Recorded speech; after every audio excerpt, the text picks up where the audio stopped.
हिंदू परंपरा के अंदर ये नवरात्रि के जो प्रसंग हैं ये तो देवी मां की उपासना के लिए थे। नवरात्रि पवित्रतम रात्रियां कही जाती है, पवित्रतम दिन कहे जाते हैं। ये आसो जो चैत्र महीने में आती है, ये साधना के लिए, मंत्र साधनाओं के लिए, ब्रह्मचर्य के लिए, सत्व को प्राप्त करने के लिए, इष्ट की सिद्धि के लिए, अंतरतम की शक्तियों को जगाने के लिए, कुछ अच्छा हासिल करने के लिए होती हैं।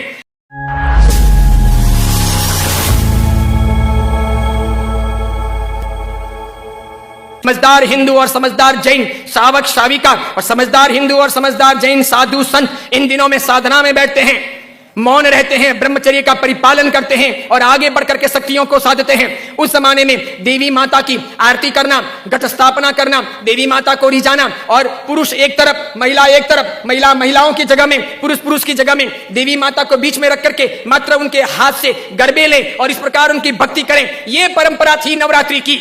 के बाद में मात्र गुजराती स्टाइल में डांडिया आए थे, तो बहनें बहनों में खेलती, बीच में देवी मां की स्थापना की जाती, पुरुष में खेलते और इस प्रकार नौरते रखते, नवरात्रि पालते, खान पान का ध्यान रखते। उन दिनों में कोई शराब नहीं पीता, गुटखे नहीं खाता, चाय तक नहीं पीता, व्यसन नहीं करता, अलग अलग शयन करते, पति पत्नी अलग अलग रहते, ब्रह्मचर्य की साधना करते, संपर्क नहीं करते, शुद्धता प्राप्त करते और इतने सारे भोग विलास की जिंदगी के बीच में, इतने सारे विषय वासनाओं के बीच में कोशिश करते कि कुछ दिन पवित्रता के साथ बिताएं ताकि देवी माताओं के सानिध्य प्राप्त करके हम शक्ति संपन्न बन सके, उनके आशीर्वाद अपनी जिंदगी में फल सके।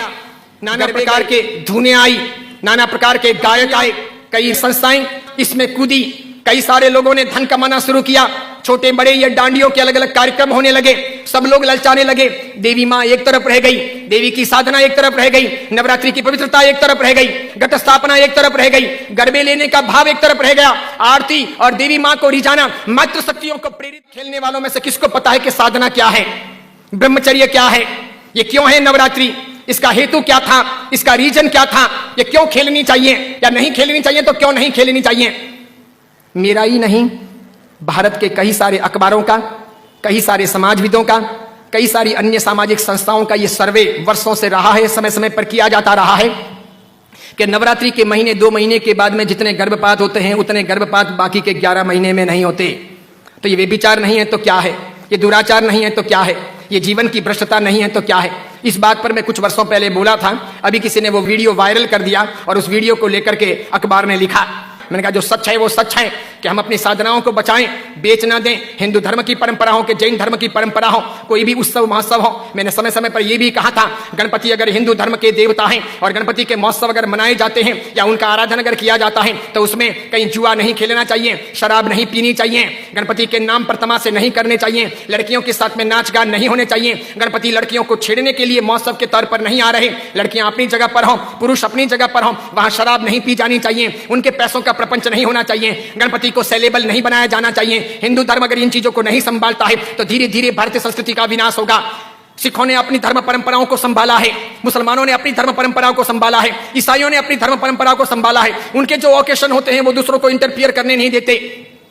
वो उसमें घालमेल नहीं करते। हिंदू और जैनों को इस बारे में सावधानी रखनी आवश्यक है। कल ऐसा ना हो जाए कि पर्युषण महापर्व के दिन आए या राखा तीज का दिन आए या कार्तिक पूर्णिमा का दिन आए और कोई उसे किसी प्रतिष्ठान के नाम पर प्रोजेक्ट कर ले कि चलो अब महोत्सव को इस प्रकार मनाएंगे, उस प्रकार मनाएंगे, तो 25 साल 50 साल के बाद में ऐसा हो सकता है कि हमारे होली की आराधना या हमारे पर्युषण महापर्व की आराधना का रूप रंग बदल जाए। जैसे मैंने नहीं कहा था कि मात्र संगीतकारों को बुला करके हम 9 दिन की भक्ति रख लें, सुबह भी भक्ति, रात को भी भक्ति, ठीक है, और इस प्रकार पर्युषण आगे बढ़ जाए और अच्छी खासी संख्या के अंदर वे आधुनिक संगीतकार आधुनिक धुनों पर बहुत गाएं और नौजवान लड़के लड़कियों को मजा आ जाए, सब वहीं पर जाएं। तो 10 साल 15 साल तक अगर ऐसा चले तो आज एक ने किया, कल दूसरा करेगा, परसों तीसरा करेगा, अब चौथा करेगा, धीरे धीरे साधुओं के व्याख्यान में कोई नहीं जाएगा, पर्युषण महापर्व के प्रवचन एक तरफ रह जाएंगे, कल्पसूत्र जी हवा खाते रह जाएंगे और पर्युषण का रूप बदल जाएगा। ये नहीं हो सकता,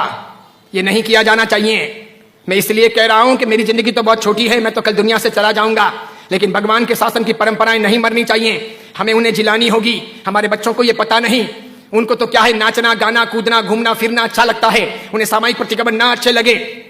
बिना पंखों के रहना उन्हें ना अच्छा लगे, लेकिन जरूरी यह है पर्युषण महापर्व की पूरी प्रक्रिया, उसकी साधना की सारी व्यवस्था समझी जानी चाहिए और इसीलिए हर बाबत के अंदर सावधानी आवश्यक है।